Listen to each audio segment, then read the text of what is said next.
بسم الله الرحمن الرحيم اللهم لك الحمد حتى ترضى ولك الحمد إذا رضيت ولك الحمد بعد الرضا اللهم صل على محمد النبي الأمي وعلى آله وسلم تسليما وبعد والسلام عليكم ورحمة الله تعالى وبركاته que la paix d'Allah subhanahu wa ta'ala ses salutations et sa miséricorde et ses bénédictions soient sur vous mes frères et sœurs partout dans le monde dans la continuité de l'histoire de notre sœur qui a complètement dévié, qui est en train de défier Allah subhanahu wa ta'ala, qui veut se marier avec celui qui était la cause de sa déviation. Je vais parler de l'histoire de Barsisa, Al-Abid Barsisa. Il y avait un adorateur, c'est une histoire que Mohammed sallallahu alayhi wa sallam a racontée à ses compagnons. Je vérifierai, Inch'Allah, le degré d'authenticité de cette histoire, mais que j'avais souvent lu dans des livres. Il faut juste que je vérifie vraiment l'authenticité. Mais il y a une grande sagesse et grande hikmah. Mais je pense qu'elle est sahih à cette histoire. Donc c'est l'histoire de l'Abid Barsisa qui avait adoré Allah subhanahu wa ta'ala des années, pas comme notre adoration. Donc c'était quelqu'un de Bani Israël qui avait adoré Allah subhanahu wa ta'ala, une vraie adoration, tout le temps. C'était sa vie était dédiée à l'adoration d'Allah subhanahu wa ta'ala. Il s'était isolé des humains dans son daïra lui, dans son petit coin à lui, dans sa maison à lui. Et il passait ses nuits à glorifier Allah subhanahu wa ta'ala, à faire des prières, et ses jours à jeûner. Des dizaines et des dizaines d'années. Un jour, 3 ou 4 frères viennent le voir pour lui dire: nous allons entamer un long voyage, et nous avons une seule sœur, et on veut que tu la gardes, on veut que tu t'occupes de ses affaires. Au début, il a dit non, il a refusé catégoriquement, notre adorateur là, le rahib. Il avait catégoriquement refusé parce qu'il sait les déviations que ça peut causer derrière. Les frères ont tout essayé, lui ont dit voilà, elle va mourir, il y a des gens qui vont venir abuser d'elle, il faut vraiment s'occuper d'elle. Et finalement, il a accepté à condition qu'ils construisent, les frères construisent une petite maison à côté, un peu à côté de sa maison à lui. Et lui, il va aller s'occuper de ses affaires et aller s'occuper de lui acheter ce qui lui manquait, tout ça. Et de veiller sur elle. Donc les frères ont construit une petite maisonnette à côté de la maison de notre adorateur, là, de cet adorateur, et ils sont partis en voyage, et donc l'adorateur partait au marché peut-être, acheter des choses pour cette jeune femme, il les mettait, ce qu'il achetait, il le mettait un peu loin de la maison, il l'appelait, et la jeune femme descendait pour récupérer ce qu'il a acheté pour elle. Et le monsieur, l'adorateur restait à faire ça des mois et des mois, un certain temps. Un jour, Shaitan vient le voir et lui dit: regarde, que tu lui mets ce que tu achètes un peu loin de la maison, tu l'as fait faire un long trajet pourquoi tu n'approches pas ce que tu as acheté et tu le mets devant sa maison? Il s'est dit, il s'est dit à lui-même: oh oui, c'est vrai, et je l'ai fait souffrir comme ça. Et il a commencé à rapprocher ce qu'il achète pour elle. Et il est resté sur cette affaire de cette manière, certaines périodes, ça peut être mois, peut-être années. Un jour, Shaitan vient le voir et lui dit: regarde, tu ne lui parles pas.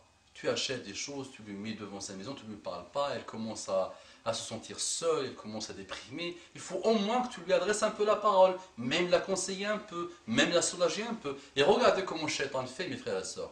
Et c'est comme ça. Et c'est comme ça, surtout dans les relations hommes-femmes.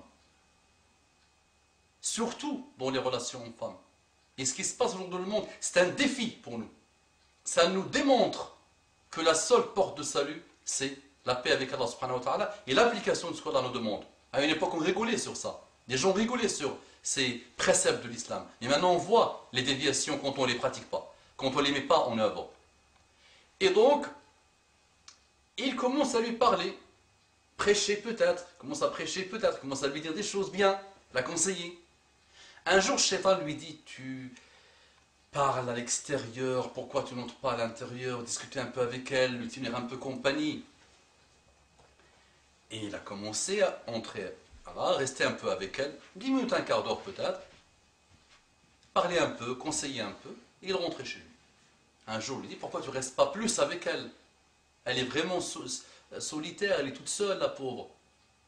Et il commence à lui parler. Et Shaitan a continué dans ces step by step là, c'est pas khutwat shaitan en arabe, c'est ça, step en anglais, hein? Et il a commencé à... Le monsieur commençait vraiment à passer beaucoup de temps avec elle. Et là, il est tombé amoureux, elle est tombée amoureuse, ils se sont embrassés, le petit premier bisou, et ça a fini dans la fornication. Et ça a fini dans la fornication. Je te regarde les yeux dans les yeux, mon frère, ça te rappelle des choses, hein. Et je te regarde les yeux dans les yeux, ma soeur, ça te rappelle des choses, hein. Quand ça a commencé sur une bonne niya au départ, et quand ça a fini dans la fornication, dans les ravages, dans les malheurs. Hein? Qu'est-ce que Muhammad sallallahu alayhi wa sallam dit? إن من أكبر الكبائر بعد الشرك بالله إن من أكبر الكبائر بعد الشرك بالله أن يضع الرجل نطفته في فرج لا يحل له. Des plus grands péchés après shirk billah, l'association, arrive la fornication. Que le rajul met son sperme dans d'une femme qui n'est pas sa femme, son épouse. Vous le savez, hein, ça vous rappelle des choses. Hein. Là, devant cette intervention, il y a des gens là qui réfléchissent, qui se rappellent. Je les invite à analyser ce que le Coran, ce que Muhammad sallallahu alayhi wa sallam, est-ce que l'histoire humaine, est-ce que l'histoire actuelle montre et démontre sur les ravages de la fornication et du sexe et de la non-application des préceptes d'Allah subhanahu wa ta'ala. La jeune femme est tombée enceinte par l'adorateur qui avait passé des dizaines et des dizaines d'années d'adorer Allah, la vraie adoration. Et Shaitan vient le voir et lui dit: tu as trahi la amana, le dépôt. Tu as trahi la confiance de ses frères. Tu as forniqué avec elle. Tu l'as fait tomber enceinte. Attends la naissance de l'enfant et tue-le. Parce que c'est la preuve de ta trahison, de ta fornication. Quand l'enfant est né, l'adorateur est parti et il l'a tué. Il l'a enterré. Shaitan vient le voir et lui dit: tu as trahi la confiance. Tu as forniqué avec elle. Tu as tué son enfant. Elle va le dire à ses frères. Je te conseille de te débarrasser d'elle. Et l'adorateur, le serviteur, l'ancien serviteur de Dieu, tue la femme et l'enterre avec son enfant. Les trois frères arrivent de leur voyage et il leur dit: elle est morte. Quelqu'un de respectable, de serviteur de Dieu, de connu, de reconnu, de confiance, ils lui ont fait confiance, ils sont partis. Ils ont pleuré un peu leur sœur, ils sont partis. Première nuit, chacun voit un rêve, le même rêve qui arrive, qui se répète, et c'est Shaitan de l'origine, et qui leur raconte toute l'histoire et qui leur donne une indication sur l'endroit où l'ancien serviteur, l'adorateur, Barsisa, a enterré leur sœur et son enfant. Ils partent, ils vérifient, ils trouvent le corps de leur sœur et de son fils. Ils partent voir le Hakim, le roi de l'époque, et le Hakim décide de le tuer, de le décapiter.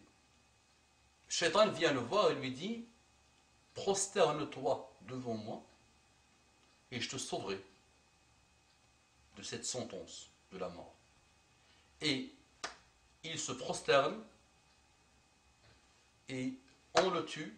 Shaitan كمثل الشيطان إذ قال للإنسان كفر فلما كفر قال إني بريء منك إني أخاف الله رب العالمين. C'est comme Shaitan quand il a dit à l'être humain sois mécréant, et quand il l'a fait, il lui a dit: Ni bari'un minka, je suis innocent de toi, je suis loin de toi. Ça c'est Shaitan qui parle. Inni akhafu Allah rabbal alamin, moi j'ai peur de Dieu. Ça c'est Shaitan qui parle. Comment il dévie les gens. Et l'adorateur est parti en enfer éternellement. Step by step, Shaitan, comme il fait. ولا تتبعوا خطوات الشيطان. Ne suivez jamais les pas de Shaitan. Ça doit vous faire méditer sur toutes ces relations. نظرة فابتسامة فموعد فلقاء فجهنم, comme disait Shawqi. نظرة, un regard, فابتسامة, un sourire, فموعد, un rendez-vous, فلقاء, une rencontre, فجهنم derrière, fornication, et après جهنم والعياذ بالله. Aujourd'hui, hein, chatter, hein, MSN, téléphone, nadratun, hein, on se regarde, on se voit dans la caméra, on se rencontre, on s'aime, que tu es beau, que je suis belle, et c'est fini, fornication. A'udhu billah. qu'Allah nous guide. أقول قولي هذا واستغفر الله لكم فاستغفروه إنه كان غفارا رحيما. اللهم صل على محمد النبي الأمي وعلى آله وسلم تسليما كثيرا.